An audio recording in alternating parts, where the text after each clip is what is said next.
साठी केला होता अट्टहास, याजसाठी केला होता अट्टहास,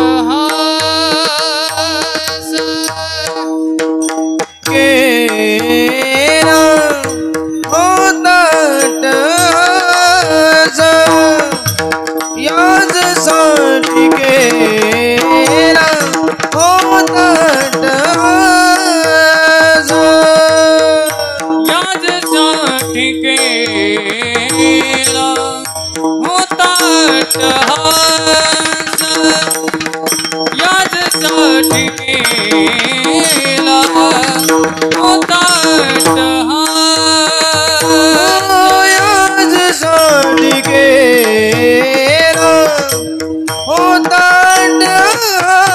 अट्टहास, याजसाठी केला होता अट्टहास, शेवटचा दिस गोड भावा, शेवटचा दिस गोड भावा, आता निश्चिंतीने आवलो विसावा, आता निश्चिंतीने आवलो विसावा, शेवटचा दिस गोड भावा,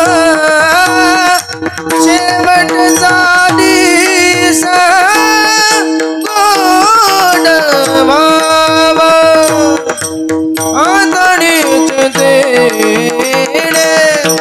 आवलो विसावा, आता निश्चिंतेने आवलो विसावा, मोठलिया धावा तृष्णेची, तृष्णेची, तृष्णेची, तृष्णेची, तृष्णेची खुंटलिया धावा, खुंटलिया धावा,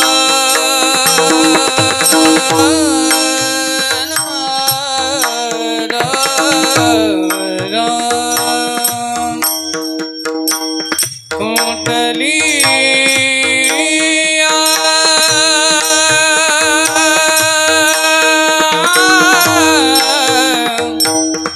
खुंट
पावनो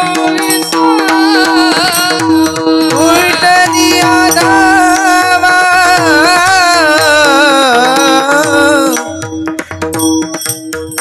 तृष्णेचे कुंडलिया धावा कुंडलिया धावा कुंडलिया धावा कुंडलिया धावा कुंडलिया धावा धावा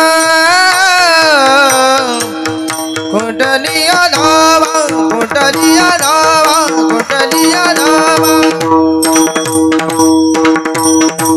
कुंडलिया धावा धावा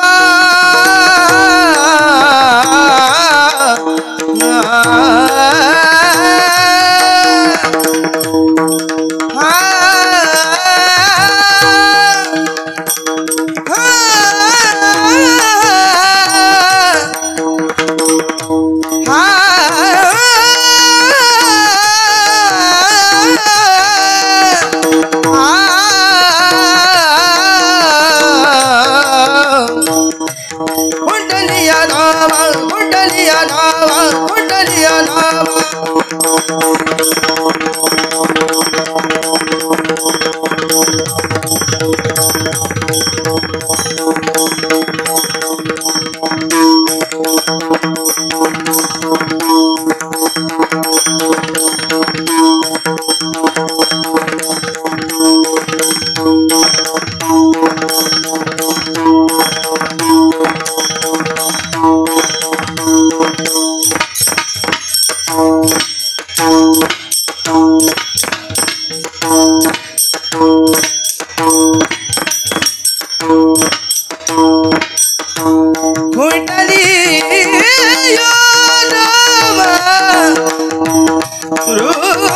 तृष्णेया कुंडलिया धावा तृष्णेया तृष्णेया तृष्णेया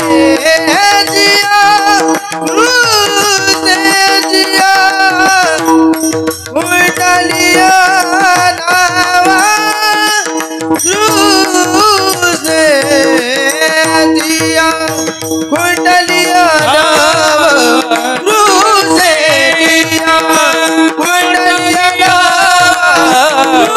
तृष्णेया आदरी चले पावनो विधावा आदरी चले पावनो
याजसाठी केला होता अट्टहास, शेवटचा दिस गोड भावा, आता निश्चिंतीने पावलो विसावा. खुंटलिया हवा तृष्णेचिया, खुंटलिया धावा तृष्णेचिया. कवतूक वाटे, कवतूक वाटे झाली या वेचाचे, नाव मंगळाचे तेने गुणे. तुका म्हणे मुक्ती परिणेली नोवरी, आता दिवस चारी खेळी मिळी. आता निश्चिंतीने पावलो विसावा, खुंटलिया हवा तृष्णेचिया. मस्तक हे पायावरी,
मस्तक हे पायावरी ह्या वारकरी संतांच्या.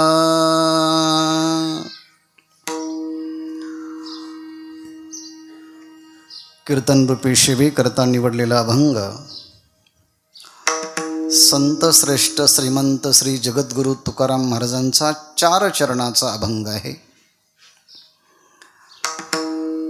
मनुष्य म्हणून जन्माला आल्यानंतर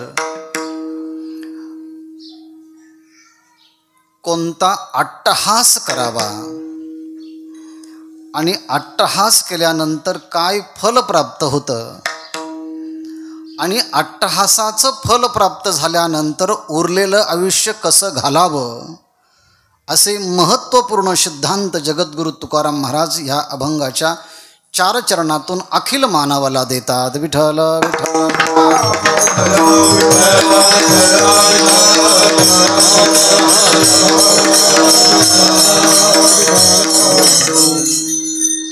आजचं कीर्तन हे नैमित्तिक कीर्तन आहे. विशिष्ट निमित्तानं ह्या कीर्तनाचं आयोजन करण्यात आलेलं आहे आणि ते निमित्त म्हणजे प्रथम वर्ष श्राद्ध आहेत.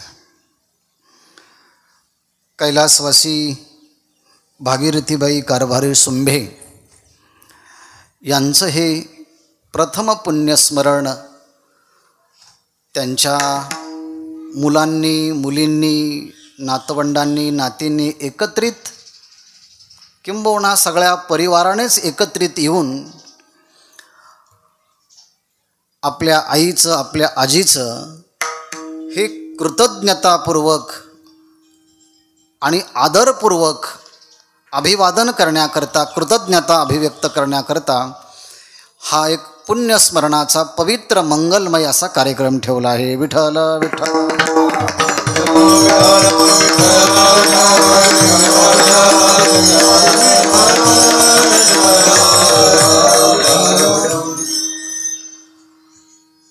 कैलासवासी भागीरथीबाई कारभारी सुंबे ह्या मातोश्रींना जाऊन 1 वर्ष पूर्ण झालं आहे. त्यांच्या पाठीमागे पती, 4 मुले, 2 मुली, नातवंडे असा हा मोठा परिवार आहेत. कारभारी पिराजी सुंबे हे त्यांचे पती, त्याचप्रमाणे श्री विष्णूजी, चंद्रभानजी, इंद्रभानजी, सूर्यभानजी, ज्ञानेश्वरजी, कारभारी सुंबे हे सगळे त्यांचे चिरंजीव आहेत. त्याचप्रमाणे सुनीता बाळासाहेब नवले, सौ मीना नामदेव हिंगे ह्या त्यांच्या मुली, त्याचप्रमाणे सौ नंदा वाल्मिक वाणी ही त्यांची पुतणी. आणि हा एकंदरीतच सगळा मोठा परिवार मलढोण या गावामध्ये आहे. त्या मातोश्रींचा ज्यांना ज्यांना परिचय असेल त्यांना त्यांच्या स्वभावाची जाण आहेत. अतिशय नम्र व्यक्तिमत्व, बोलकं व्यक्तिमत्व, मनमिळावू व्यक्तिमत्व. खूप कष्टाने ह्या सगळ्या मुलांना मोठं केलेलं, शिक्षण दिलेलं. पूर्वी अगदी आम्ही घरी राहत असताना आमच्या घरासमोरच त्यांचं ते घर असायचं त्या खळ्यामध्ये. नंतर त्यांची मुलं मोठे झालेत, एक शिक्षक आहेत, बाकीचे शेती करत आहेत. त्यांनी माऊलींची एकदा वारीसुद्धा आळंदी ते पंढरपूर पायी केली. तुळशीची माळ परिधारण केली. तब्येत बरी नसतानासुद्धा मागच्या काही वर्षामध्ये जेव्हा मोठा सप्ताह आपण मलढोणला केला तेव्हा कोणाच्या तरी मदतीच्या साह्यानं कीर्तन ऐकण्याकरता यायच्या, तिथेच बसायच्या, बराच काळ राहायच्या आणि मग संध्याकाळ झाल्यानंतर पुन्हा आपल्या घरी यायच्या. अर्थात कष्टातून सगळ्या परिवाराला उभं केलं, शिक्षण दिले, संस्कार दिले, लहानचं मोठं केलं आणि आपल्या कर्तव्याचं पालन करत करत ह्या जगाचा निरोपही घेतला. परंतु एवढं मोठं कर्तृत्व, कार्य, शिक्षण, संस्कार, संस्कृती या सगळ्या गोष्टी दिल्यामुळे मुलांनी, मुलींनी, नातवंडांनी एकत्रित येऊन गेल्या 5-6 महिन्यापासून मोठा आग्रह धरला की आपल्याला कीर्तनाचा हा कार्यक्रम करायचा. मागे पुढे चाललेलं होतं, पण तरी देखील या सगळ्यांनी मिळून सांगितलं की हा कार्यक्रम व्हायलाच पाहिजे, करायलाच पाहिजे. आपण इथे मोठ्या प्रमाणात करायला पाहिजे होता. खरं म्हणजे त्यांच्या दशकरीच्या वेळेसच मला सांगितलं होतं, परंतु कुठेतरी प्रवासामुळे माझं उपस्थिती राहिली गेली नाही. पण आता तरी तुम्ही राहिलं पाहिजे आणि ह्या कीर्तनाचा समारंभ पुण्यस्मरणाचा तुम्ही येऊन केला पाहिजे असा हा सुंबे परिवाराचा आग्रह असल्यामुळे त्या आग्रहाची विनंती मान्य करून या कुटुंबाच्यासाठी कृतज्ञता अभिव्यक्त करण्यासाठी आणि त्यांची काहीतरी निमित्तानं कृतज्ञता अभिव्यक्त करण्यासाठी या ठिकाणी उपस्थित आहे. विठ्ठल विठ्ठल विठ्ठल.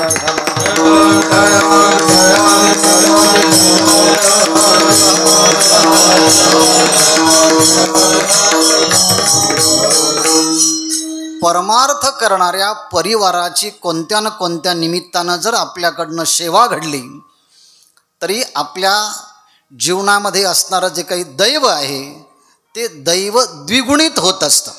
परी माझ्या देवा पार नाही, परी माझ्या देवा पार नाही, परी माझ्या देवा पार नाही,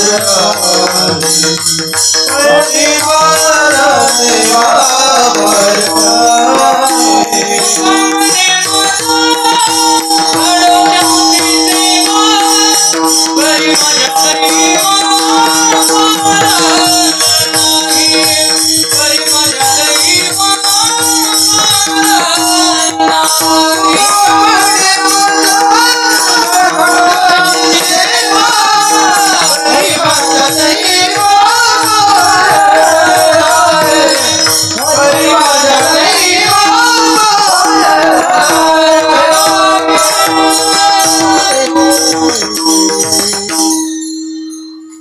तुम्हा आम्हाला ह्या ठिकाणी जन्माला आल्यानंतर जगावं लागतं.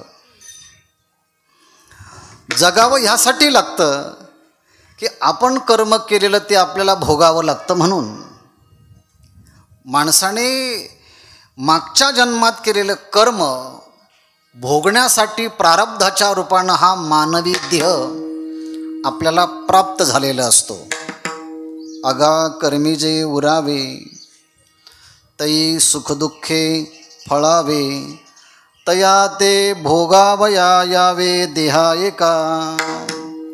मागच्या जन्मामध्ये जे काही पुण्यकर्म जे काही पापकर्म झालं त्या सगळ्या कर्माचं एकत्रीकरण मिळून जे काही संस्कार तयार झाले आणि त्या पापपुण्याचे संस्काराच्यामुळे पुण्याचं फल आणि पापाचं फल दुःख आणि सुख भोगण्याकरता आपल्याला हा मानवी देह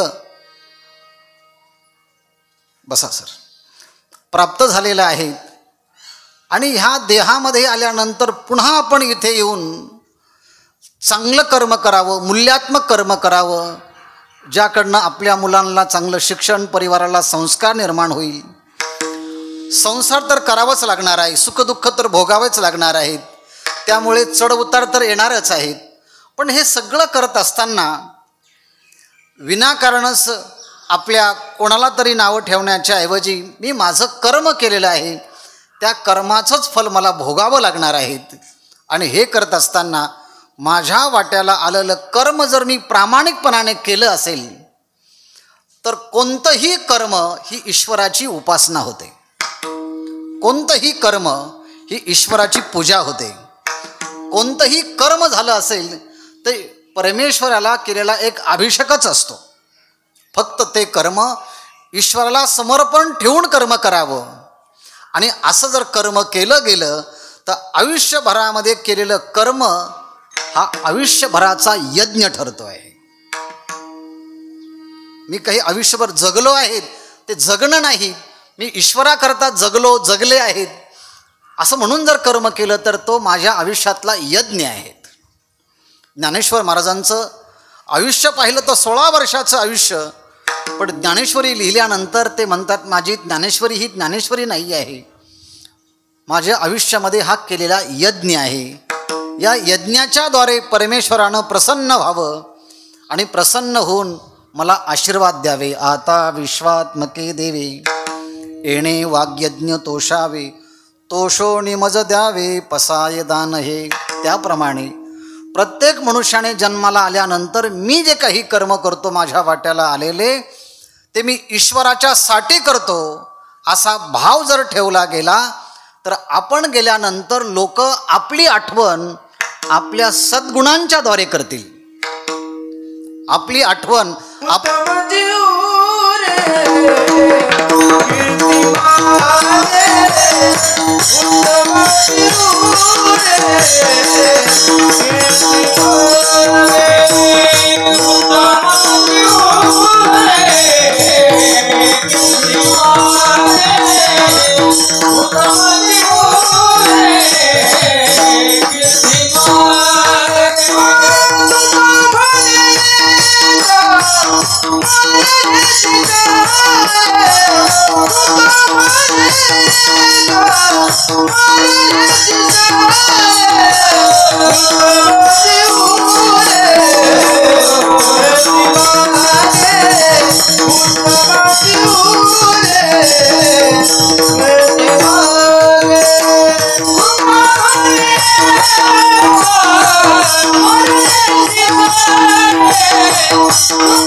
जाणं तर प्रत्येकाला अपरिहार्य आहेत.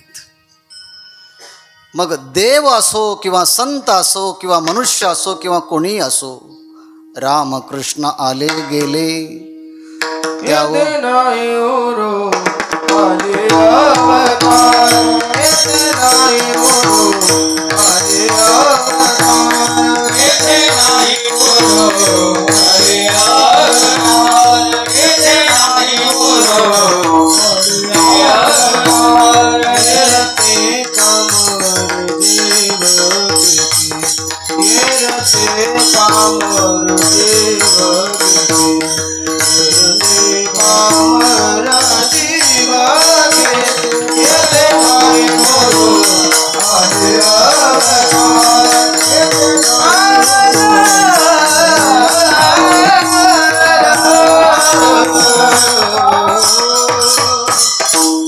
मराठी साहित्यामध्ये भारा तांबे नावाचे एक मोठे कवी होऊन गेलेत.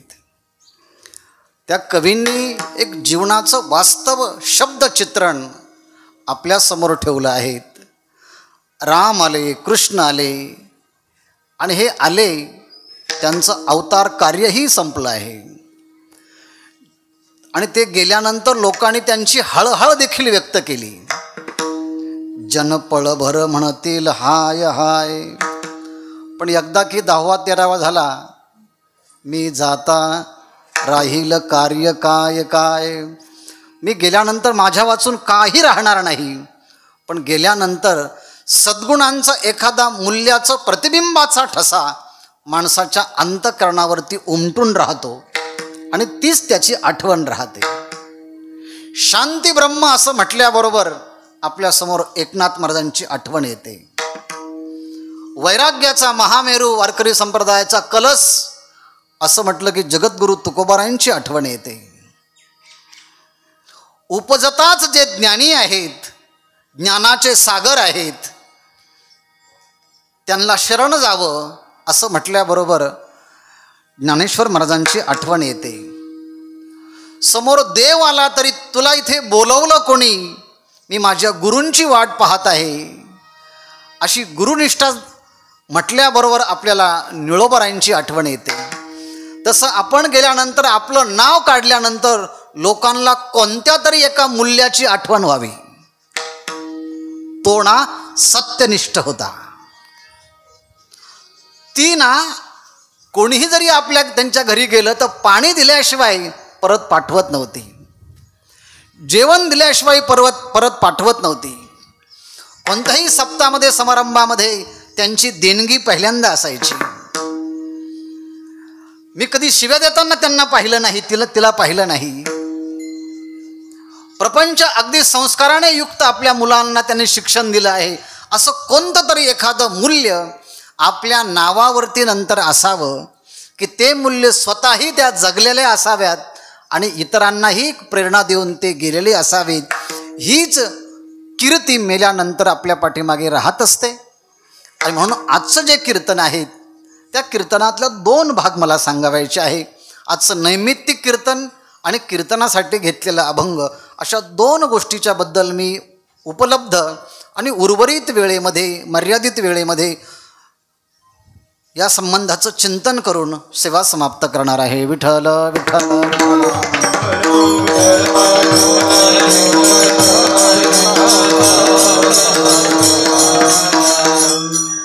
आध्यात्मिक क्षेत्रामध्ये असल्यामुळे इतर गोष्टींचा फार चर्चा न करता आध्यात्मिक क्षेत्राच्या संबंधाने एक सिद्धांत सांगणार आहेत.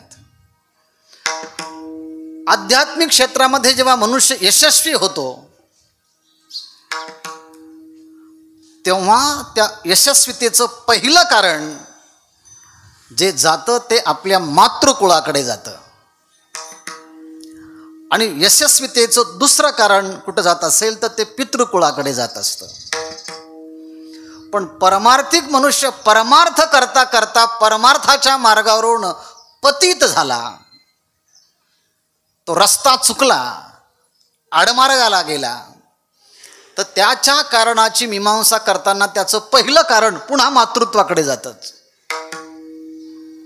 त्याचं दुसरं कारण पुन्हा पितृवंशाच्याकडे जातं आणि तिसऱ्या कारणाची जबाबदारी मग आपल्याकडे येत असते. विठ्ठल विठ्ठल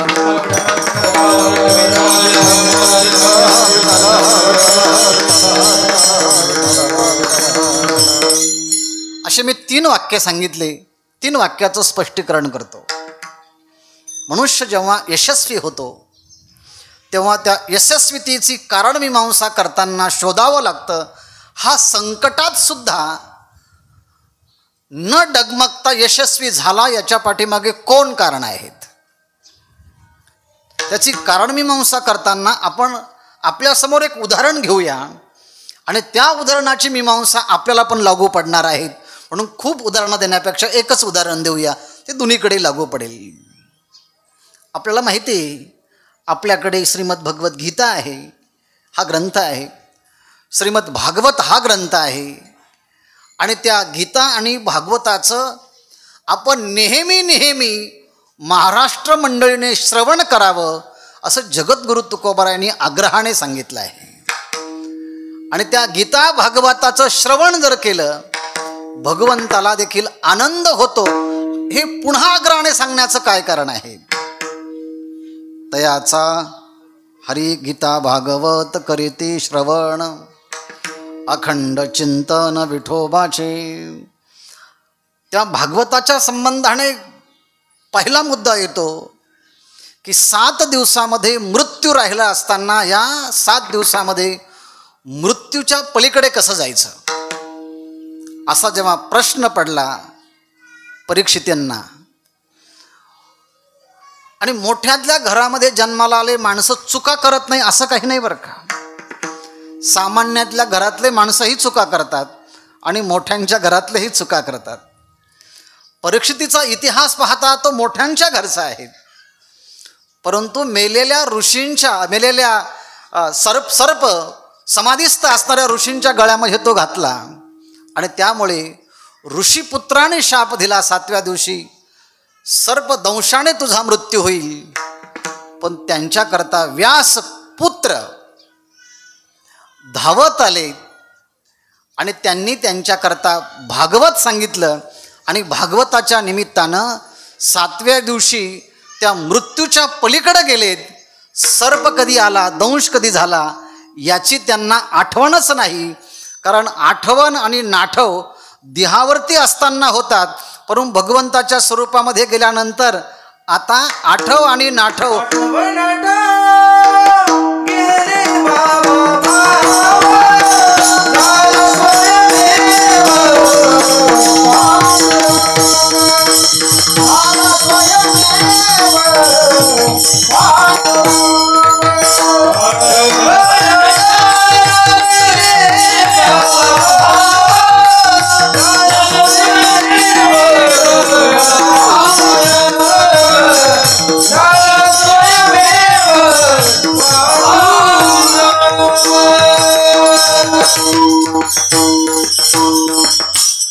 परीक्षिती संकटामध्ये असताना अचानक शुकाचार्यांचं आगमन होतं आणि शुकाचार्य त्यांना श्रीमद भागवताचा उपदेश करतात.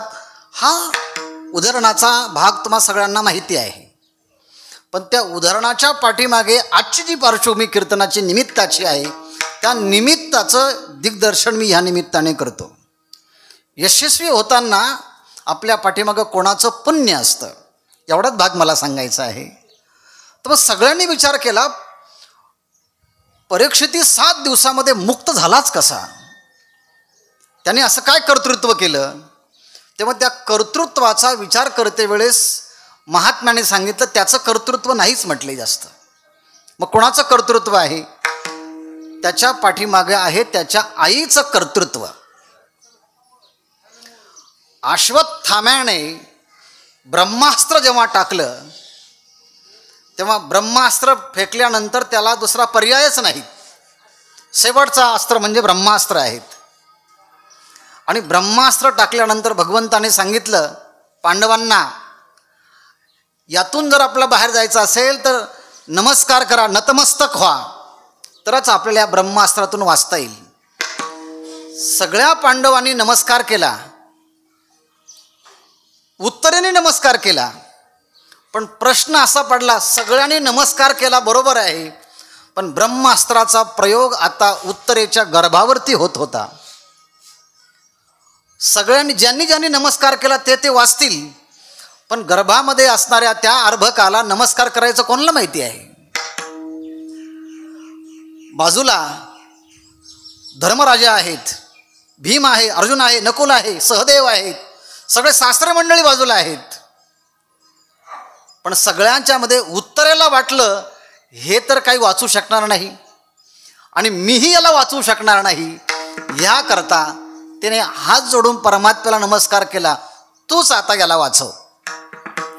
तेव्हा भगवंत म्हणतात, मी तर वाचवणारच आहे, माझा हा एक नेम आहे, पण मी काही घेतल्याशिवाय काही देत नाही.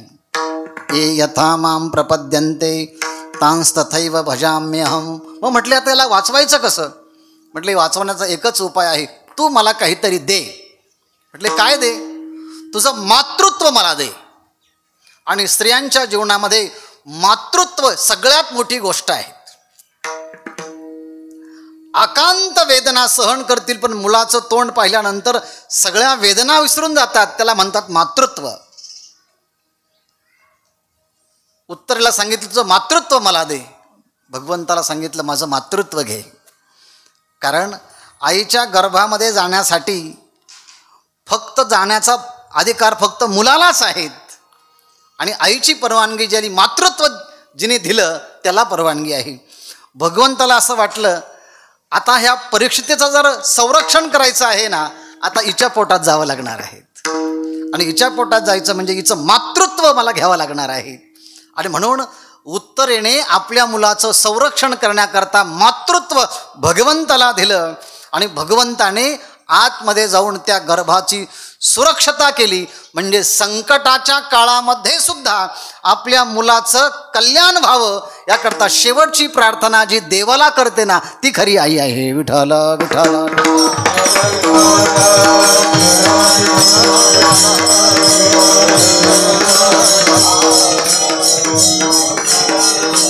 जगद्गुरु तुकाराम महाराज हीच गोष्ट सांगतात. त्या आईच्या पोटामध्ये असणारा जो गर्भ आहे त्याचं हित व्हावं, ही जिला माहिती आहे ती आई. लेकरू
त्या सगळ्या प्रसंगामध्ये आपल्या मुलाचं हित व्हावं म्हणून शेवटची प्रार्थना भगवंताला केली. लेकुराचे हित वाहे माऊलीचे चित्त. असं झालं कशामुळे? ऐशी कळवळ्याचे जाते करी लाभाविन प्रीती. तिने पोटामध्ये त्याला वागवलेलं असतं. पोटी भार वाहे त्याचे सर्वस्व ही साहे. सर्व काही त्याचं सहन करते. म्हणून उत्तरेने प्रार्थना केली आणि भगवंत गर्भामध्ये जाऊन सुरक्षता प्रदान केली. म्हणून त्याच्या यशस्वीतेसाठी आईचं पुण्य कामाला आलं आहे. प्रार्थना केली आहे. तेवढंच नाही तर त्यांच्या आजीचं पुण्य देखील कामाला आलं परीक्षितेला. त्याची आजी सुद्धा खूप मोठी भगवंताची भक्त. द्रौपदीचा विचार करताना आपण जर पाहिलं तिथे सुद्धा 5ही मुलांचा वध करणारा हा अश्वत्थामा, त्याला पकडल्यानंतर तेव्हा मारण्याची वेळ आली तेव्हा द्रौपदी सांगते याला सोडून द्या. मुंच मुंच मुंच, सोडा सोडा सोडा. याचं कारण सांगते का सोडा आहे. आता याच्या आईला हा एकटाच आहे, याला वडील नाही आहेत. आणि दुसरा आहे हा ब्राह्मण पुत्र आहेत, याला सोडून द्या. माझे 5 मुलं जरी गेलीत तर माझ्या पाठीमागे 5 पती आहेत, याला कोणीच नाहीत. म्हणून भगवंताने मारण्याचा प्रयत्न केला अश्वत्थाम्याला, पण ती म्हणते नाही, मुंच तुम्ही सोडून द्या, हा ब्राह्मण पुत्र आहे. अर्जुनाला सांगते सोडून द्या, याच्या आईचे जे काही दुःख आहे, हा जर गेला ना त्याच्या आईचे अश्रू पुसण्याकरता कोणीच नसणार आहे. मी एक आई आहे, म्हणून त्या आईच्या वेदना मला कळतात, याला सोडून द्या. आणि भगवंताची प्रार्थना करून आपलं जीवनही भगवंताला समर्पित करणारी ही पांचाली आहेत, सुभद्रा आहेत. दोन आयास म्हणूया आपण त्यांना. सुभद्राही आहेत. अभिमन्यूचा वध झाल्यानंतर सगळे रडले, सुभद्रा रडलीच नाही. सगळा कार्यक्रम संपल्यानंतर भगवंताने विचारलं, सुभद्रे तुझा एकुलता एक मुलगा अभिमन्यू गेल्यानंतर सगळे रडले, तू का रडली नाहीस? तेव्हा सुभद्रा म्हणते, देवा मला काही कळत नाही, पण एक मला माहिती आहे, जे माणसं काही जिवंत आहेत ना ते भगवंताच्या कृपेनेच, आणि ज्यांचा प्राण शरीरातून निघून जातो त्याला सुद्धा भगवंताचीच इच्छा असते. म्या हलविल्या प्राण हले जो जगाते चाळीता. भगवंताच्या आज्ञेशिवाय कोणाच्या शरीरातला प्राण जाऊ शकत नाही. मग मी आता रडू कोणाकरता? माझ्या मुलाकरता रडू का सगळ्या नियंत्याची जी इच्छा आहे तीच इच्छा माझी म्हणून त्याच्या इच्छेमध्ये माझी इच्छा समर्पित करू म्हणून मी गप्प बसू? मी जर माझ्या मुलाच्याकडे तर रडत बसले तर हा पुत्र मोह होईल, आणि जगन त्याची इच्छा आहे म्हणून त्याच्या इच्छेमध्ये माझी इच्छा समर्पित केली तर मी भक्त म्हणून मला जगता तरी येईल ना. म्हणून अभिमन्यूच्या काळामध्ये सुद्धा त्याची आजी, तिचंही भगवंताच्या विषयी प्रेम, द्रौपदीचंही प्रेम, या दोन्ही आजींचं प्रेम, उत्तरेचं प्रेम, एवढंच नाही तर त्यांची जी काही पणजी, त्या पणजीचंही प्रेम. कुंती, त्या कुंतीचंही प्रेम तिथे आहेत. कुंतीने देवाजवळ मागत असताना कुंती स्तुती खूप मोठी आहे भागवतामध्ये, मला ते पण सांगायचं नाही, ती कथा पण सांगायची नाही. त्या कथेच्या पाठीमागचा एक उद्देश एवढाच आहे, ती कुंती म्हणते देवा आम्हा स्त्रियांना परमार्थ करता येत नाही. परमार्थ करायचा म्हटलं की आमच्याकडे 2 पाश असतात. या विठ्ठल विठ्ठल.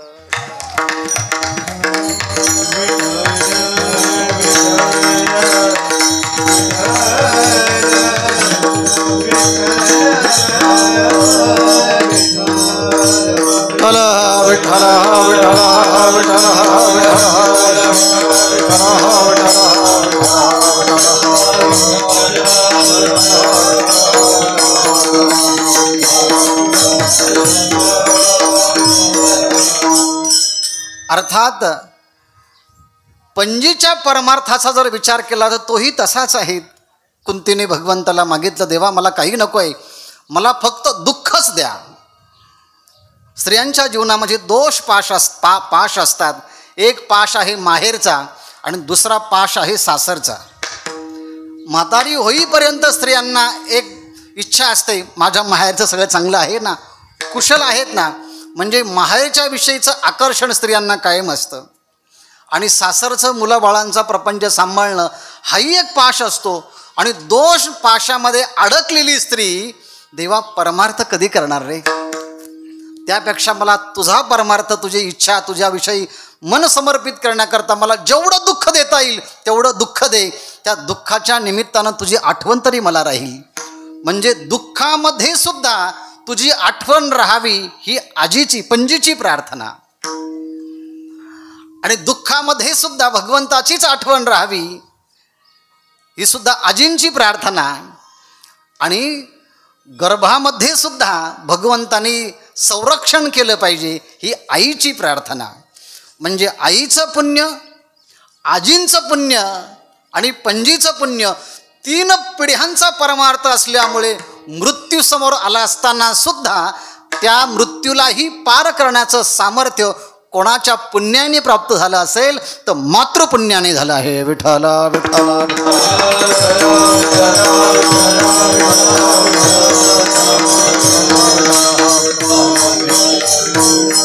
म्हणून वेदाने सांगितलं मातृदेवो भव. सगळ्यांच्या मध्ये 4 देवता ह्या प्रमुख मानल्या जातात, त्या प्रत्यक्ष ईश्वराचं स्वरूप मानल्या जातात. त्यामध्ये मातृदेवो भव, पितृदेवो भव, आचार्य देवो भव, अतिथी देवो भव, ह्याप्रमाणे मातृत्वाचा मोठा अधिकार आहे. आणि म्हणून मुलगा जर मोठा झाला आणि तो जर यशस्वी झाला तर त्याचं पहिलं कारण शोधताना आईकडे जातं. सुशिलो मातृपुण्येन, मातेच्या पुण्यामुळंच ते मुलं चांगले निघतात. आणि कितीही हुशार आणि बुद्धिवान मनुष्य असेल आणि तो जर अधोगतीला जात असेल, त्याच्या कारणाची मीमांसा करायला जर गेलात तर हा असा का झाला त्याचं कारण सुद्धा आईकडे जातं. विठ्ठल विठ्ठल विठ्ठल.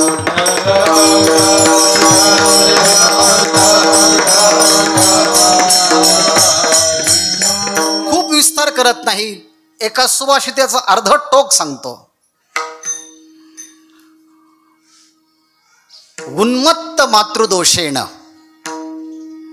आईच्या ठिकाणी काही जर दोष असेल तर तो दोष मुलांच्या मध्ये येतो. आणि त्याचं सगळ्यात मोठं उदाहरण म्हणजे रावणाचं आहे. रावणाचं पित्याचं कुळ सगळं ऋषींचं कुळ आहे, पण आईच्या मनामध्ये असलेली दुर्भावना अवेळेस निर्माण झाल्यामुळे राक्षसपुत्र निर्माण झालेत आणि ते अधोगतीला गेले. तेव्हा अधोगतीचं कारण जाताना सुद्धा ते मातृवंशाकडे जातं.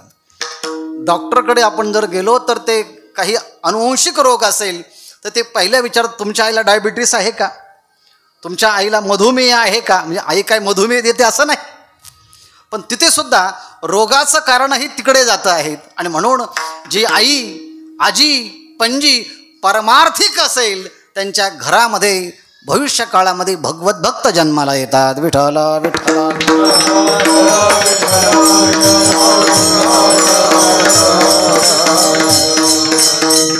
म्हणून स्त्रियांच्या जीवनाला सुरुवात होते ती कन्या असते, कन्यानंतर ती सून होते, सून नंतर ती सासू होते आणि नंतर तिचं जीवन वरच्या दिशेला जातं. पण त्या जीवनाला प्रारंभ जिथून होतो तिथे संस्कार निर्माण होत असतात. म्हणून जगद्गुरु तुकोबारायांनी उल्लेख करताना कुळी कन्यापुत्र आणि तिथे शब्द वापरला आहे सात्विक. कुळी कन्यापुत्र होती जे सात्विक, तयाचा हरिक वाटे देवा. विठ्ठल विठ्ठल.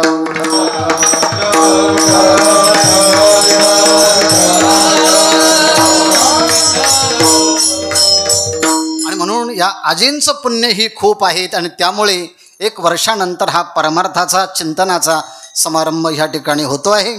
त्यांचं पुण्यच कामाला येतं. जे आयुष्यभर परमार्थ करतात ते गेल्यानंतरही त्यांच्या पुण्याने परमार्थ चालू राहतो. विठ्ठल विठ्ठल विठ्ठल.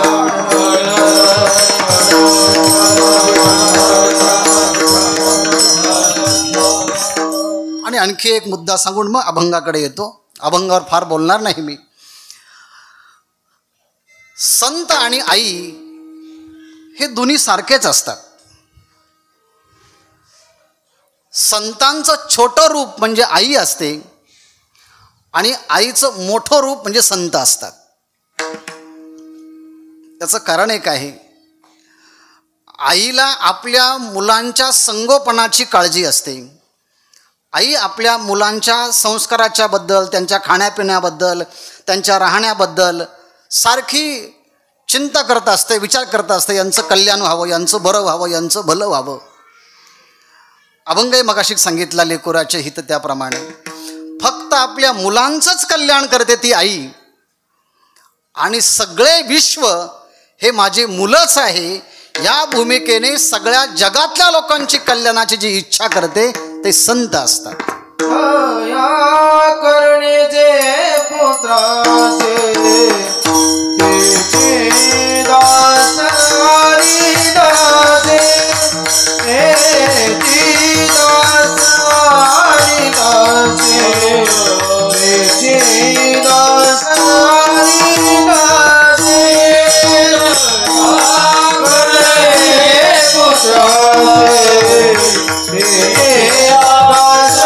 हरी दासे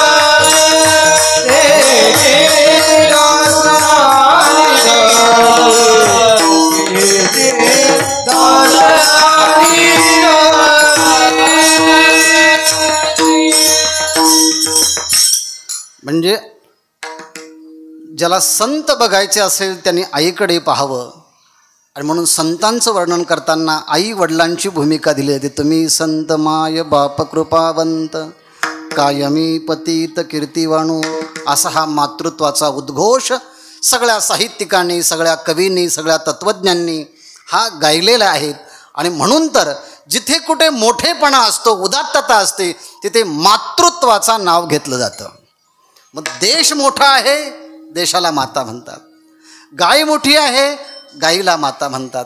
गंगा मोठी आहे, गंगेलाही माता म्हणतात. आई मोठी आहे, आईलाही माता म्हणतात. वेद मोठा आहे, वेदालाही माता म्हणतात.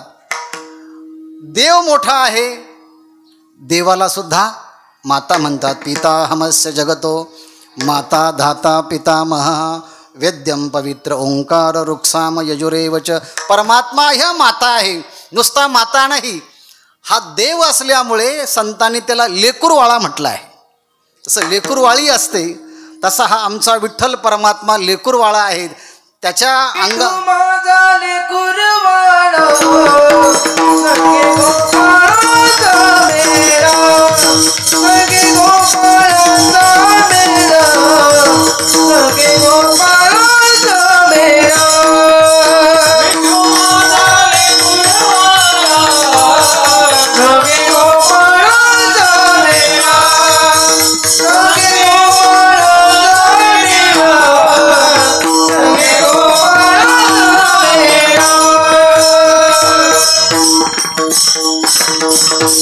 परमात्म्याला माता म्हणून थांबलं नाही, तर परमात्मा हा लेकूरवाळा आहे. काही खांद्यावर आहे, काही कडेवरती आहे, काही हातामध्ये आहेत. हे सगळेचे सगळे बाळ गोपाळ भगवंताच्या बरोबर असतात, म्हणून तोही माता आहे.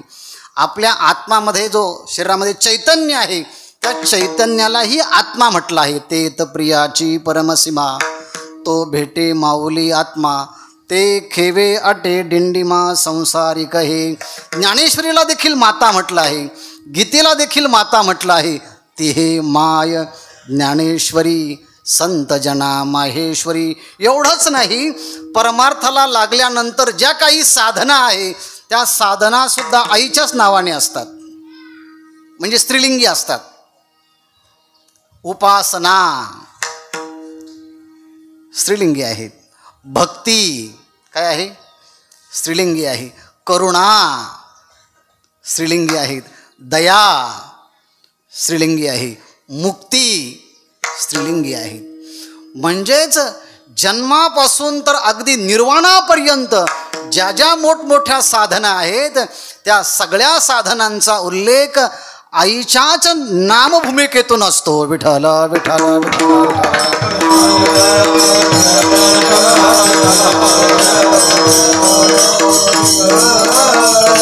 आणि म्हणून ह्या आईच्या निमित्तानं हे नैमित्तिक कीर्तन असल्यामुळे मी सांगत होतो, मुलांचं दोन प्रकारचं कर्तव्य असतं. एक जिवंत असतानाचं कर्तव्य आणि एक गेल्यानंतरचं कर्तव्य.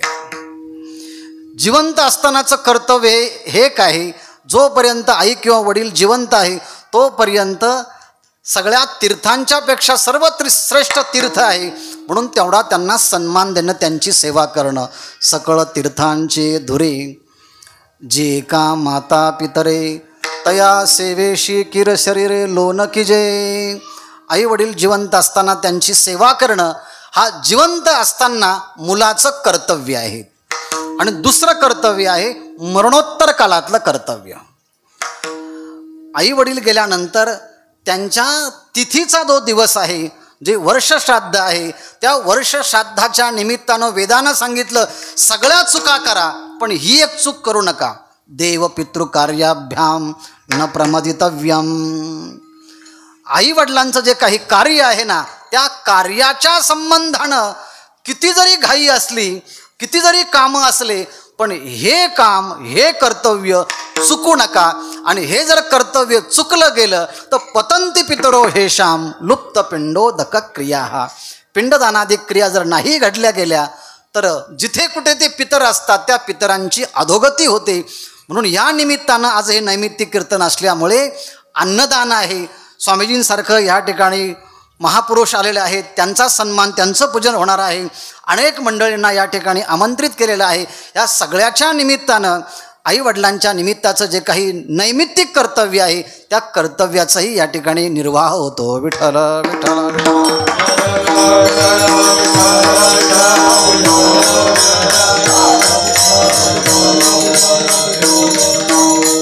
हा नैमित्तिक भाग झाला. पण कर्तव्याचं कीर्तनाला अभंग घेतल्यामुळे त्यावर थोडंसं बोलणं अत्यंत अगत्याचं आहे, किंबहुना ते बोलावं लागेल. मनुष्य जन्माला आल्यानंतर प्रयत्न सगळेच करतात, अट्टहास सगळेच करत असतात, परंतु आपल्या अट्टहासाला फार फल भेटतं असं काही नाही. असा मनुष्य कोण आहे की जो प्रयत्न करत नाही, अट्टहास करत नाही? आतापर्यंतचं वय पाहिलं तर प्रत्येक क्षेत्रामध्ये अट्टहास प्रयत्न करावा लागतो आणि प्रयत्न केल्यानंतर यश प्राप्त होतं आणि यश प्राप्त झालं की लोक त्याचं अनालिसिस करतात, कसं काय यश प्राप्त झालं, आणि नाही झालं तर अपयश का मिळालं याचंही विश्लेषण करतात. आपल्या भारतामध्ये विश्लेषण करणारे काही कमी नाहीत. निवडणुकामध्ये निवडून आला तरी विश्लेषण करणारे दिल्लीपासून गल्लीपर्यंत आहे, आणि नाही निवडून आला तरी त्याचं विश्लेषण करणारे गल्लीपासून दिल्लीपर्यंत आहे. तुम्ही काहीही करा, तुमच्या आयुष्याचं मूल्यमापन करणारे हे जगामध्ये सगळे लोक बसलेले आहे, तुम्ही सोडून. विठ्ठल विठ्ठल विठ्ठल.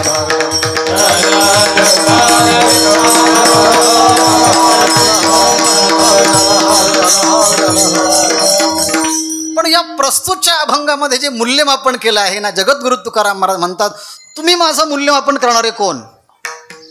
समाज माझं मूल्यमापन करणारा कोण? मी कोण आहे, कसा आहे, किती आहे, केवढा आहे, हे फक्त देवाला माहिती आणि हे मला माहिती. आणि म्हणून माझ्या संबंधाने काही विचारायचं असेल ना तर डायरेक्ट मला विचारा, आणि जर मला विचारायचं नसेल तर पुसणे ते पुसा पांडुरंगा, पुसणे ते पुसा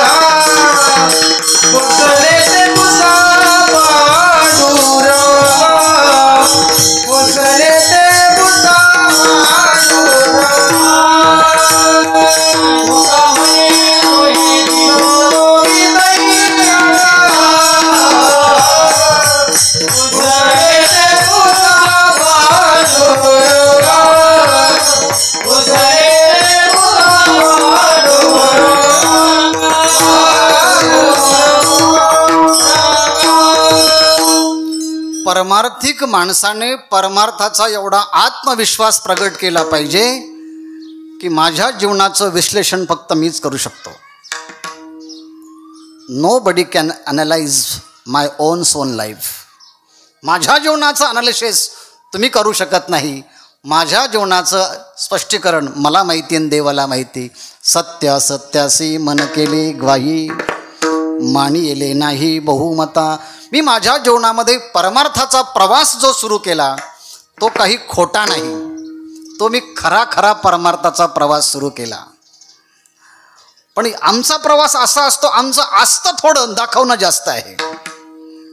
आमच्या मताचा अनुवाद करताना जगद्गुरु तुकाराम महाराज म्हणतात, लोक आम्हाला दास म्हणतात, सेवक म्हणतात. खरं म्हणजे आम्ही दासही नाही, सेवकही नाही. आमचा त्या निमित्ताने फक्त डांगोरा झाला आहे. नव्हे दास खरा परिहा झाला से डांगोरा. पण वैयक्तिक माझ्या जीवनामध्ये जर विचारलं असेल तर मी माझ्या जीवनातला शेवटचा दिवस प्रयत्नपूर्वक सुखी आणि आनंदमय होण्यासाठी काय काय केलं असेल तर अभंगाच्या पहिल्या चरणामध्ये आहे. याच्यासाठी केला होता याच्यासाठी केला होता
शेवटचा दिस गोड व्हावा, शेवटचा दिवस गोड व्हावा, याजसाठी अट्टहास केला.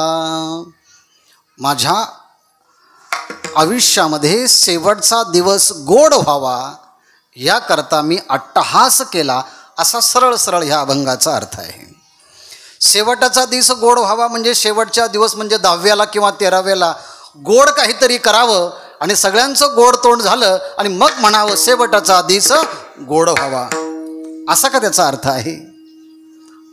असा त्याचा अर्थ नाही. गोड तर सगळंच करणार आहेत, पण आता ह्याबद्दल मी फक्त 5 मिनटं सांगतो, एकदम लक्षपूर्वक ऐका. शेवटचा दिवस गोड व्हावा या संबंधाने तुम्हाला सगळ्यांना माहिती आहे, तुमच्याजवळ शरीर आहे. शरीर आहे, नुसतं शरीर नाही, त्या शरीराच्या मध्ये बुद्धी आहे. नुसतं बुद्धी नाही, मन देखील आहे. मन नाही, प्राण देखील आहे. प्राण नाही, डोळे पण आहे, वाचा पण आहे. तुम्ही बोलतात, पाहतात, बसला आहात, मनाने संकल्प विकल्प करतात. आता सगळे जिवंत आहेत का? आता सगळे जिवंत आहेत, कारण श्वास घेत आहोत आपण, बरोबर की नाही? मग आता आपल्याजवळ मी शरीर आहे, बुद्धी आहे, मन आहे, प्राण आहे, वाचा आहे, डोळे आहेत, आणि आता आपण जिवंत आहोत, आपल्यात प्राण येत आहे, श्वास उच्छ्वास येत आहेत, हे सगळं बरोबर आहेत. पण मी असा विचारतो, प्राण हा जड आहे, प्राण जड आहेत. मग आपण जिवंत आहोत, आपल्या शरीरामध्ये प्राण आहेत, पण पहिला प्रश्न आहे, पहिल्यांदा आपल्या शरीरामध्ये प्राण घातला कोणी? प्राण जर जड आहेत तर जड असणारा प्राण, आता माझ्या हातामध्ये घड्याळ आहेत, ही वरती कसं काय आलं? मी हाताने घेतलं आहे म्हणून. तसं शरीरामध्ये असणारा प्राण हा जड आहे, पण जड असणारा प्राण पहिल्यांदा आपल्या शरीरात घातला कोणी? हु इज द मोटिवेटर? कोण आहेत की ज्याने पहिल्यांदा आपल्या शरीरामध्ये हा प्राण घातला आहे?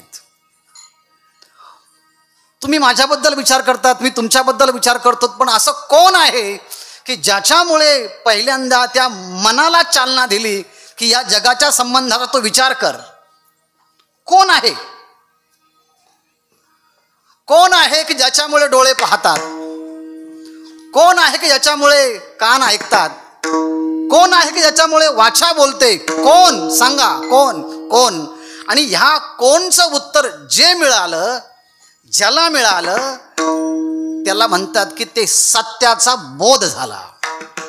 आणि ज्याला सत्याचा बोध होतो त्या दिवशी त्याच्या जन्म मरणाचा शेवटचा दिवस असतो. इह चेद वेदी दत्तसत्यमस्ती न चेदी हा वेदीन महती विनष्टी. उपनिषदकार सांगतात, जन्माला आल्यानंतर ह्या प्रश्नाचं उत्तर भेटलं पाहिजे, पहिल्यांदा प्राण कोणी घातला? मी जे काही बोलतो आहे ना, ते एका उपनिषदाची सुरुवात आहे. स्वामीजी या ठिकाणी बसलेत म्हणून मी मुद्दाम तो श्लोक न सांगता त्याचा आशय उद्धृत केला आहे. केनेशितम पतती प्रेषितम मनहा. असं कोण आहे की ज्याच्यामुळे ह्या मनाला या विषयाच्या संबंधाने संकल्प विकल्प करायचं सुचलं? इथे जगातले पदार्थ सांगायचे नाही, मन पण सांगायचं नाही. असं कोण आहे? केनेशितम पतती प्रेषितम मनहा. कोण आहे की ज्याच्यामुळे हे सगळं होतं? केनेशितम. प्राण प्रथमा काय? प्रयतियुक्त. हा कोणाच्यामुळे प्राण हा पहिल्यांदा प्रयुक्त झाला? केनेशितां वाच विमाम वदंती. कोणाच्यामुळे ह्या वाणीला बोलण्याची शक्ती मिळाली? चक्षुश्रोता, चक्षु आणि हे कान कोणाच्यामुळे प्रेरित होऊन पाहायला लागलेत? सांगा कोण आहे तो? कोण आहे तो? कोण आहे तो? याचं उत्तर नंतर त्यांनी दिलं आहे. पण या सगळ्या उपनिषदांचं एकाच अभंगामध्ये जगद्गुरु तुकोबाराने सांगितलं, कोण कोण कोण काय काय करतात, कोण कोण आहे. अरे हे शरीर चालतं, कोणाच्या सत्याने चालतं? हे शरीर कोणाची असते? हे शरीर कोणाची असते?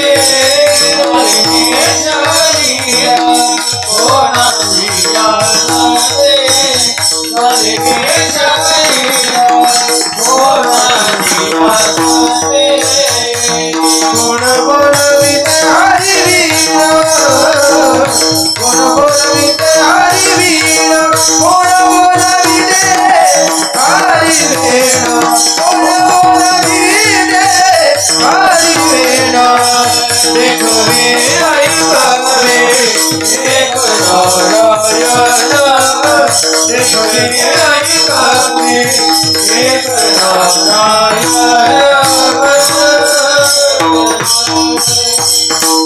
स्वामीजी केनोपनिषद जे आहेत त्या सगळ्या केनोपनिषदाचं सार एकत्रित केलं तर जगद्गुरु तुकोबारायांनी एका अभंगामध्ये केनोपनिषद आणलाय. चक्षुषाण पश्यति येन चक्षुंषि पश्यति तदैव ब्रह्मत्वं विद्धि नेदमिदम् उपासते. यन मनसा न मनुते एनाहुर्मनोमतं तदैव ब्रह्मत्वं विद्धि नेदमिदम् उपासते. ते सगळं संस्कृत सोडून द्या. हा ऐकवणारा कोण आहे? बोलवणारा कोण आहे? हा सगळा ऐकवणारा बोलणारा जर हरी असेल तर हरीच्या संबंधाने तुमचं काय कर्तव्य आहे? तयाचे भजन तयाचे भजन.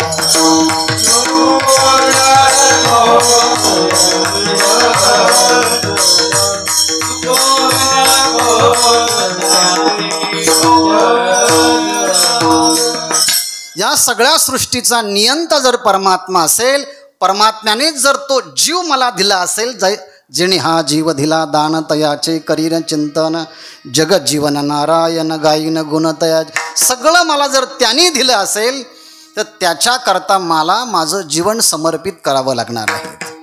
त्यांनी मला सगळं दिलं आहे ना, मन दिलं, शरीर दिलं, बुद्धी दिली, सगळं काही मला त्याने दिलं आहे, तर त्याला माझं अस्तित्व समर्पित करायचं आहे. ह्याकरता मी माझ्या वाणीला इंद्रियांना आज्ञा करणार आहेत. आता अनेक जन्म झाले, तुमचं मी ऐकलं, पण आता मला तुम्हाला एक गोष्ट सांगायची. वाणीला सांगितलं, आता इथून पुढे घेई घेई माझे वाचे. घेई घेई माझे वाचे, घेई घेई माझे वाचे, घोडे विठोबा घोडे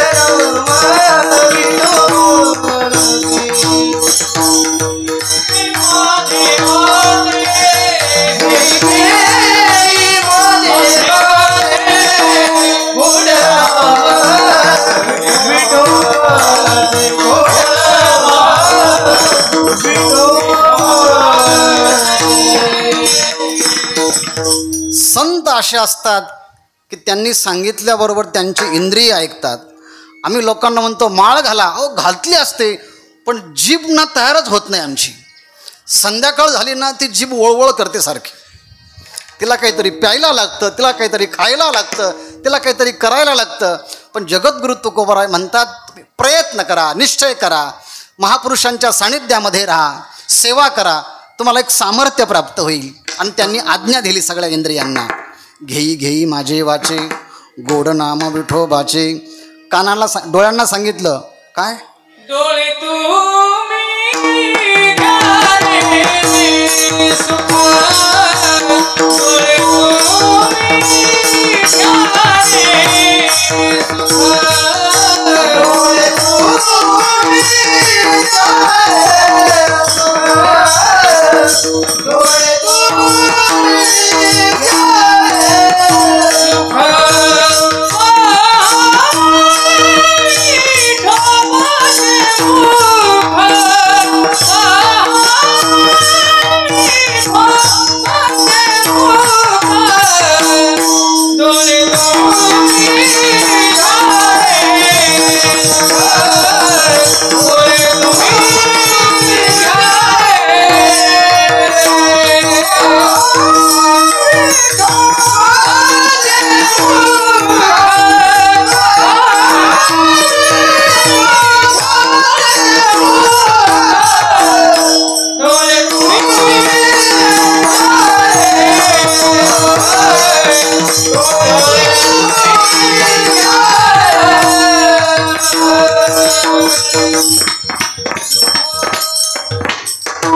विस्ताराचा संक्षेप करतो. डोळ्यांना सांगितलं, वाणीला सांगितलं, बुद्धीला सांगितलं, मनाला सांगितलं.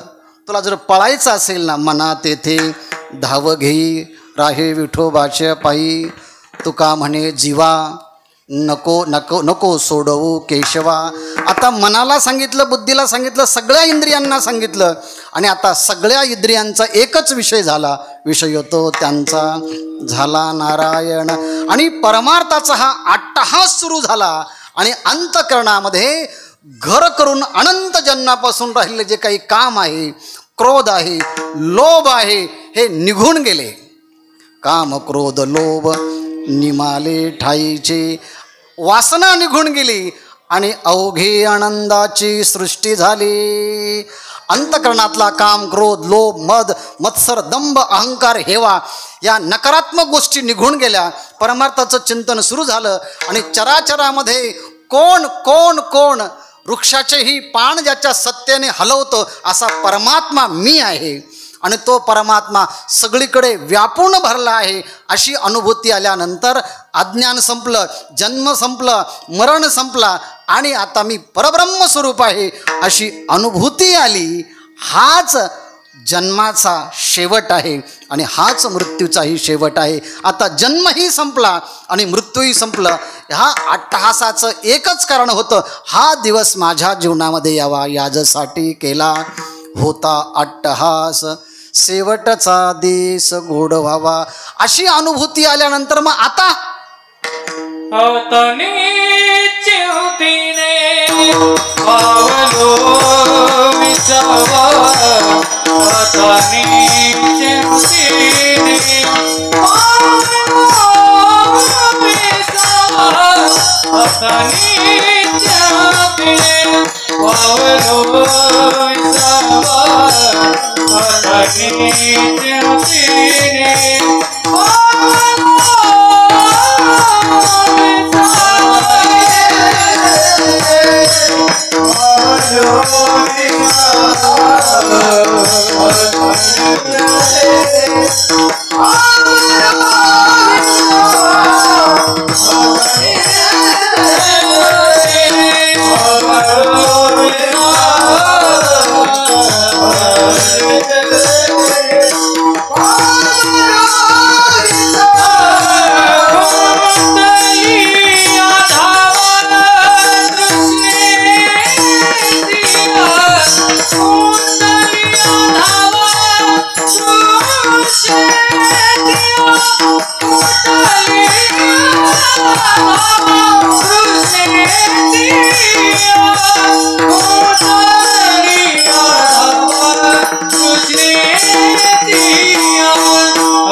परमार्थामध्ये अट्टहास करावा लागतो आणि त्या अट्टहासाचं फल एक दिवस निश्चित होतं आणि आयुष्यामध्ये परमार्थ हा करून संपवावा लागतो. इथे बसलेल्या सगळ्यात शेवटच्या म्हाताऱ्या माणसाला विचारा, संसार संपला का तुमचा? जाऊन विचारा. कुठं इथे बसलेल्यापैकी जो सगळ्यात म्हातारा मनुष्य असेल त्याला जाऊन विचारा कानात, तुमचा संसार संपला का? तो म्हणतो अजून सुरूच व्हायचा आहे, अजून सुरू व्हायचं आहे. म्हणजे जोपर्यंत तृष्णा आहे, तहान आहे, वासना आहेत, मनुष्य म्हातारा जरी झाला तरी तृष्णा आणि तहान संपत नाही. भगवत पूज्यपाद आचार्य श्री शंकराचार्यजी यांनी एक सुंदर श्लोक दिला आहेत भजे गोविंदममध्ये. अंगम गलितम पलितम मुंडम दशनम विहीणम जातम तुंडम वृद्धो याति गृहीत्वा दंडम तदपि न मुंचत्याशा पिंडम. अंगम गलितम, सगळे अंगावर थरकाप सुटला आहे. अंगम गलितम पलितम मुंडम, माणसारखी हालत आहे. दशनम विहीनम, मुखातले सगळे दात पडलेले आहे. दशनम विहीनम जातम तुंडम वृद्धो याति गृहीत्वा दंडम, चालता येत नाही, हातामध्ये काठी घेऊन चालतो आहे, पण तरी देखील म्हणतो माझ्या नाताच्या लग्नाला चाललो आहे, त्याचं तोंड मला पाहायचंच आहे. म्हणजे संसार कितीही करा हा समाप्त होत नाही आणि परमार्थ हा प्रयत्नपूर्वक हा समाप्त होतो. आणि बस आता मला काही करायचं शिल्लक राहिलं नाही. फक्त संदर्भ सांगतो, जे अभ्यासक असतील 18व्या अध्यायामध्ये 50 क्रमांकाच्या श्लोकापासून 55 श्लोकांच्या पर्यंत सिद्धिं प्राप्त यथा ब्रह्म तथाप्नोति निबोधमे, परमार्थाच्या साधना सांगितल्या आहेत. आणि मग परमार्थाला परिपूर्णता प्राप्त झाली की मग वैराग्याची गरज राहत नाही, विवेकाची गरज राहत नाही, सगळे टाकून द्यावे लागतात. कारण आता वासनाच संपली. खुंटलिया हवा तृष्णेची, आता जी हाव हाव होती ना, मला हे पाहिजे, मला ते पाहिजे, मला ते पाहिजे, हाव संपली आहे. जसं वाळूक पिकल्यानंतर त्यातला कडूपणा निघून जातो, तसं मनुष्याच्या म्हातारपणामध्ये दुर्गुण निघून गेल्यानंतर सगळे दैवी गुणाने संपन्न युक्त जीवन व्हावं आणि तृष्णा निवृत्त झाली की मनुष्य मग म्हणतो आता निश्चिंतीने पावलो विसावा. जोपर्यंत वासना निवृत्ती होत नाही तोपर्यंत विश्रांती नाही, आणि वासना निवृत्त झाली की आता निश्चिंतीने पावलो विसावा. कारण खुंटल या हवा तृष्णेची या. हवा म्हणजे तृष्णा, हवा म्हणजे हव्यास. मला हे पाहिजे, मला ते पाहिजे, हे सगळी भूमिका संपली आणि आता काही गरज नाही. आता कौतुक करण्याकरता कोणाची आवश्यकता नाही. अशा वेळेस जगद्गुरु तुकाराम महाराज आपल्या परमार्थाचं कौतुक स्वतःच करतात. मी किती हट्टहास केला, किती प्रयत्न केले, किती साधना केली, आणि माझ्या जीवनामध्ये काम नाही, क्रोध नाही, लोभ नाही, मत्सर नाही, वासना नाही, सगळीकडे परमात्माच मला अनुभूती यायला लागली. आता खरं म्हणजे माझ्या परमार्थाचं कौतुक मलाच वाटायला लागलं आहे.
एका चालीत एवढ्या चाली म्हटल्या, यांचंच कौतुक करायला पाहिजे.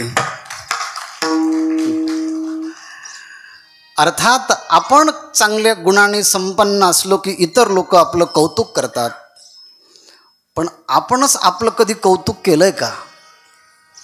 आपण आपलं कौतुक दोन कारणामुळे करू शकत नाही. पहिलं कारण, जे मी करायला पाहिजे होतं ते मी केलं नाही, आणि जे करायला मी नको होतं ते मी केलं. आता मी माझं कौतुक काय म्हणून करू? पण जे मी करायला पाहिजे मी ते केलंच, आणि जे मी करायला नको होतं ते मी कधी केलंच नाही.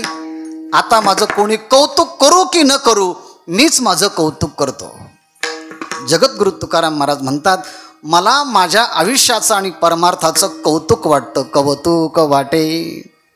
का कौतुक वाटतं म्हटले? आतापर्यंत माझ्या आयुष्यातले जेवढे दिवस गेले, जेवढे वर्ष गेले, जेवढे मिनिट गेले, जेवढे सेकंद गेले, ते प्रत्येक मिनिट, सेकंद, दिवस आणि वर्ष हे सत्कारणी लागले आहेत.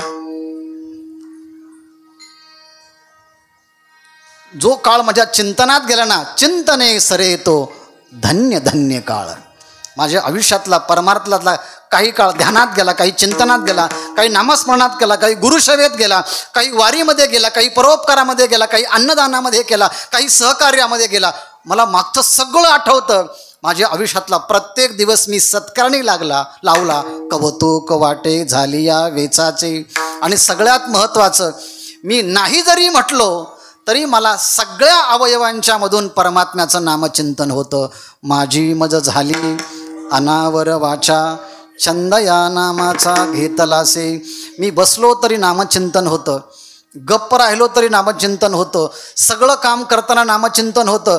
परमात्म्याचं नामस्मरण माझ्या शरीरातल्या रोमारोमातून होत आहे. माझ्या शरीरामध्ये जेवढे स्पंदन होत आहेत त्या प्रत्येक स्पंदनाच्या बरोबर त्या परमात्म्याचं नामचिंतन बाहेर पडत आहे. आणि म्हणून मी इतका आनंदी आहे की त्या आनंदाने इतका आनंद झाला आहे की तो आनंद शरीर फुटून बाहेर पडतो की काय असं वाटायला लागलं आहे. मला माझ्या शरीरावरती काही नाही, पण तुम्ही जर विचारलं ना तुम्हाला कसं वाटतं, सर्व सुख ल्यालो सर्व अलंकार आनंदे निर्भर डुल्लत असो, असो ऐसा कोठे आठवची नाही देहेची विदेही भोगू दशा. तुमचा चेहरा खूप प्रसन्न दिसतो. काय खाता तुम्ही? म्हटले काहीच खात नाही. मग एवढा प्रसन्न का? सदा नाम घोष करू हरी कथा तेणे सदा चित्ता समाधान. परमात्म्याच्या नामचिंतनाने जर समाधान प्राप्त होत असेल तर चला तर आपण सगळे मिळून त्या परमात्म्याचं नामचिंतन करूया. विठोबा रखुमा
पुंडलिक वरदा हरी विठ्ठल श्री ज्ञानदेव पंढरीनाथ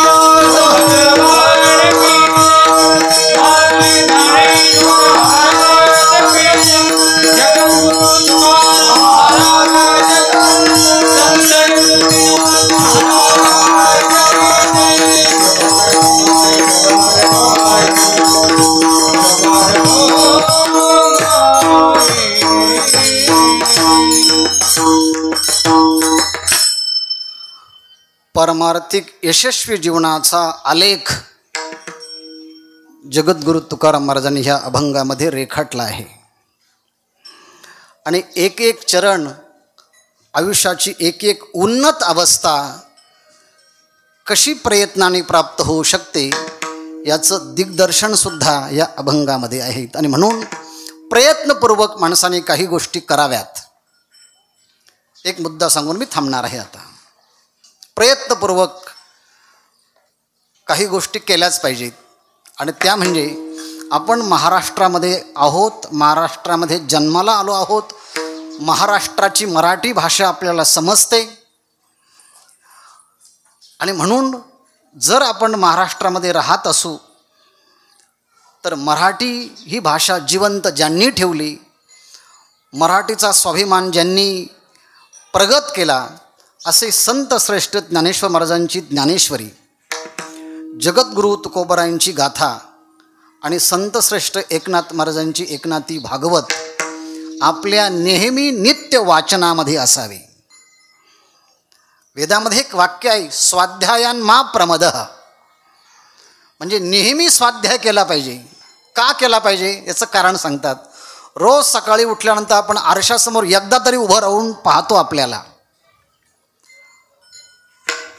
म्हातारे माणसं नसतील पाहत, पाहण्यासारखं आहे तरी काय त्यात आता, पण ते तरुण आहे ते नक्की पाहत असतील. एकदा तरी आपण आरशात पाहून निघूया.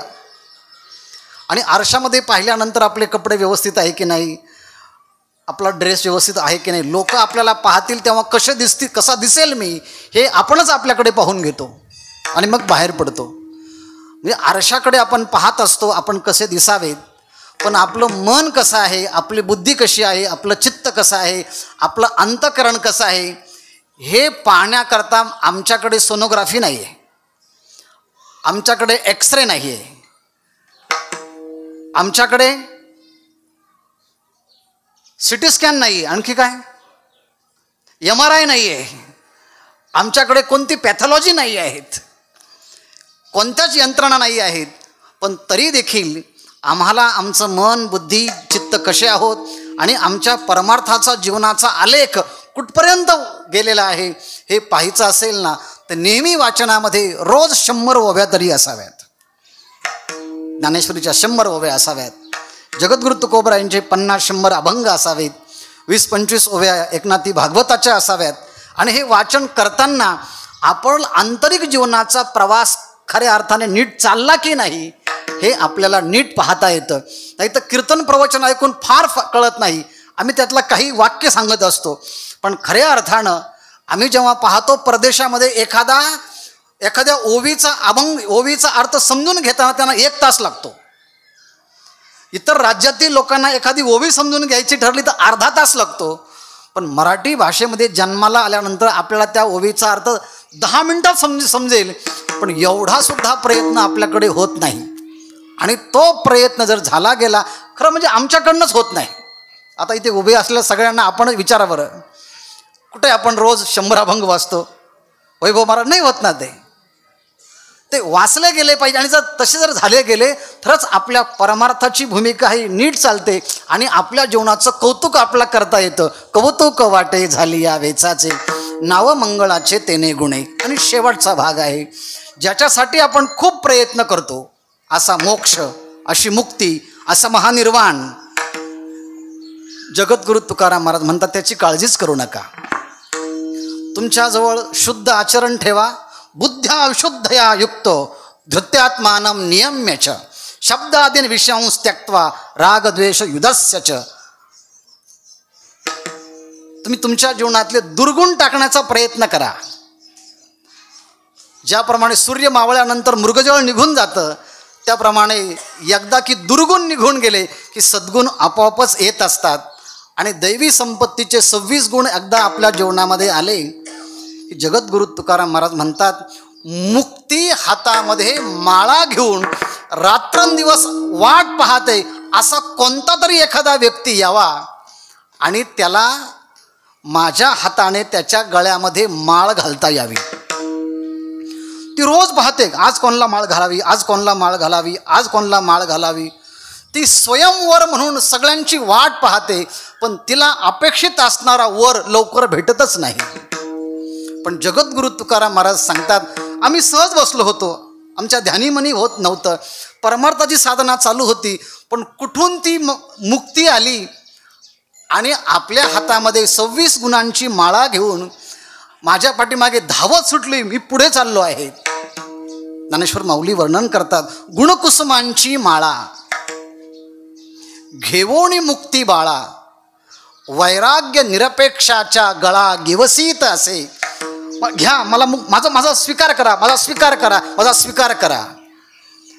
जगद्गुरु तुकाराम महाराज म्हणतात, जगाचा बाप आमची सेवा करतो, तेव्हा तुला नाही म्हटलं तरी तू आमच्याकडे येणारच आहे. तुका म्हणे मुक्ती परिणेली नवरी. आता त्या मुक्तीने आमचा स्वीकार केला. आता आम्ही इह लोकामध्ये आम्हाला कोणतं कर्तव्य शिल्लक राहिलं नाही. आता आम्ही जीवनमुक्त झालो आहे. पण तरीसुद्धा लोकांना भक्ती प्रेम परमार्थ कळावा याकरता जे काही 2-4 दिवस आनंदाचे राहिले आहे ना, ते सगळ्यांशी भेटून मिसळून अगदीने ते प्रेमाने काही दिवस घालवावे एवढा आमचा हा परमार्थ राहिला आहे. म्हणून मरणाच्या अगोदरच आपला परमार्थ संपावा आणि लोकांना कळावं परमार्थ असा करावा, हे दाखवण्याकरता आपलं आयुष्य शिल्लक राहावं. आणि ते शिल्लक राहिलेलं आयुष्य कशा प्रकारच्या खेळीमेळीचं असतं शेवटच्या कडव्यात. तुका म्हणे मुक्ती परली नोवारी, तुका म्हणे मुक्ती परली नोवारी,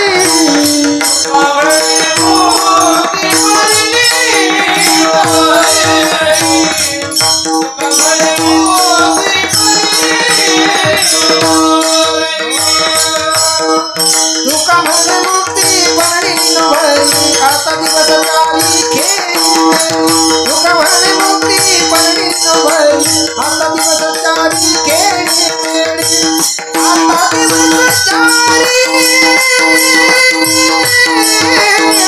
आता दिवस चाली खेळी मेळी,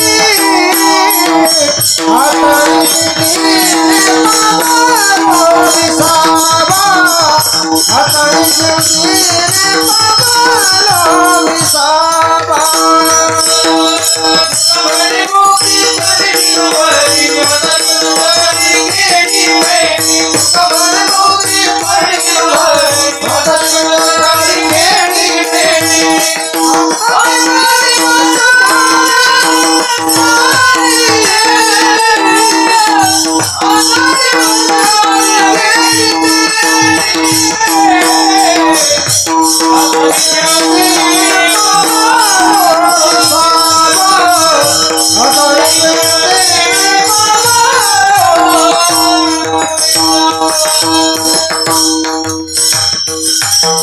ज्ञानेश्वर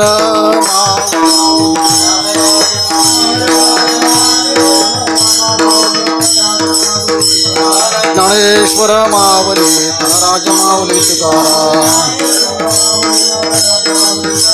ज्ञानेश्वर मावली धनराज माऊली तुकाराम, ज्ञानेश्वर मावली धनराज माऊली तुकाराम.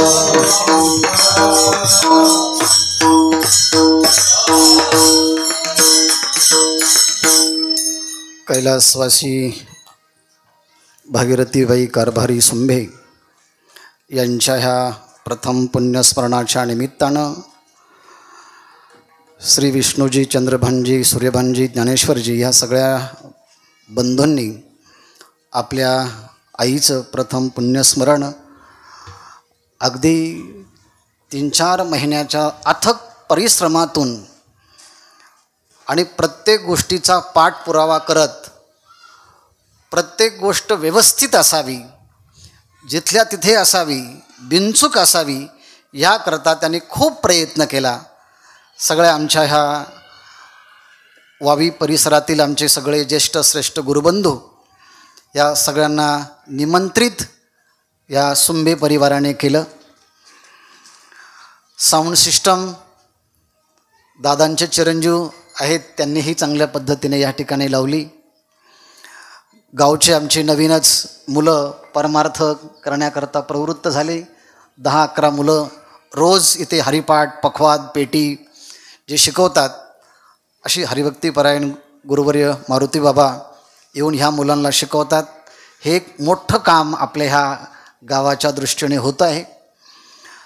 आणि आजचा कार्यक्रमही चांगला झाला आहे. आणि या सगळ्यामध्ये जीवन जगताना सर्व गोष्टी सोडायच्या असतात आणि त्यागमय जीवन जगायचं असतं, असं गृहस्थ, ब्रह्मचार्य, वानप्रस्थ, गृहस्थ आणि शेवटचं टोक आहे संन्यास. असे या संन्यास आश्रमाचे परिव्राजक पूज्य स्वामीजी या ठिकाणी उपस्थित आहेत. या सगळ्यांच्या उपस्थितीमध्ये झालेली ही सेवा भगवंताच्या चरणी समर्पित करूया. आणि आपल्या आयुष्यात, गावात, घरात अरिष्ट निर्माण होऊ नयेत याकरता आपण देवाला प्रार्थना करूया. सर्वेत्र सुखिनः सन्तु, सर्वे सन्तु निरामया, सर्वे भद्राणि पश्यन्तु, मा कश्चित् दुःख भाग भवेत. कधीच आपल्यापेक्षा ज्ञानाने, वयाने मोठे असलेल्या माणसांचा अपमान करू नयेत त्यामुळे अरिष्ट आपल्या जीवनामध्ये ओढवत असतं. आणि समजा जर अरिष्ट आलं तर जसं आपलं एक कुटुंब आहे तसं गावसुद्धा एक आपलं कुटुंब आहे. म्हणून काल परवा एक मोठी दुःखद घटना आपल्या ह्या गावामध्ये घडली. मी तर असं म्हणेल की तोही एक आपला परिवाराचाच भाग आहे. म्हणून सगळ्यांनी मिळून आपण त्यांच्यासाठी काही मदत करण्याचा जर प्रयत्न केला गावाच्या भूमिकेतून तरी तो एक अवश्य होईल. तेव्हा गावातले जेवढे मंडळी आहेत, आता इथे बरेच पाहुणे असल्यामुळे गावातील लोक त्यांच्याकरता मी सांगतो आहे, ते आपण सगळ्यांनी मिळून जर थोडं सहकार्य सगळ्यांना जर केलं आपण सगळ्यांनी, त्या परिवारालाही मोठा आधार भेटेल आणि एक पुनरुज्जीवन त्यांना पुन्हा प्राप्त होईल आणि पुन्हा त्यांना आयुष्य प्राप्त व्हावं अशी प्रार्थना करूया. आणि या सुंबे परिवारानं अतिशय चांगल्या पद्धतीने हा समारंभ ठेवला. त्यांच्यामध्ये संमती तर आहेतच, ती वृद्धिंगत होत राहो आणि त्यांच्याकडनं परमार्थ घडत राहो. आलेल्या सगळ्या पाहुण्यांना, सर आमचे या ठिकाणी आलेले आहेत, कारण सुंबे सरच तुमच्याकडे बऱ्याच वर्ष होते आणि त्यामुळे शिक्षक मंडळी बरीच आलेली आहेत. सर्वांना धन्यवाद देत माझ्या वाणीला ह्या ठिकाणी विराम देतो. विठ्ठल जय जय विठ्ठल